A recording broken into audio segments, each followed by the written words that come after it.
മടുത്തു തുടങ്ങി എല്ലാത്തിനോടും. എല്ലാം ശരിയാകുമെന്ന് പറഞ്ഞ് സ്വന്തത്തെ സമാധാനിപ്പിച്ചു മടുത്തു.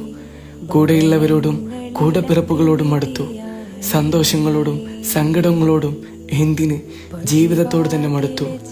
എത്ര തവണ ശ്രമിച്ചതാണ്, എന്നിട്ടും മുന്നില് പരാജയങ്ങൾ മാത്രം.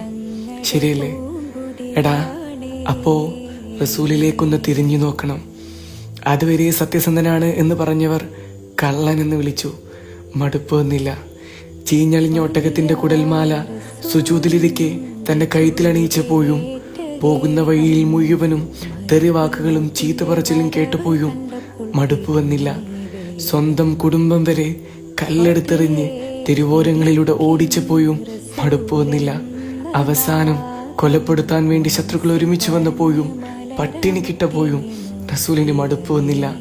എന്നാൽ ഇന്ന് ലക്ഷക്കണക്കിന് ആളുകൾ വെള്ള വസ്ത്രധാരികളായി പടച്ച റബ്ബിന്റെ പ്രീതിക്കായി ഹജ്ജിന് വേണ്ടി ഒരുമിച്ച് കൂടിയപ്പോ എന്നെ ആരെങ്കിലും വിശ്വസിക്കുമോ ഖദീജ എന്ന തിരുവചനങ്ങൾ നമ്മൾ ഓർത്തുപോയി.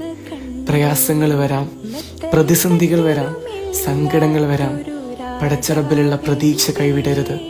സംഭവിച്ചതെല്ലാം നമ്മുടെ നല്ലതിനാണ്. പ്രാർത്ഥിക്കുക. പടച്ചോൻ നമുക്കായി പണിതു വെച്ചത് നമ്മൾ കൊതിച്ചതിനേക്കാൾ മനോഹരമാണ്.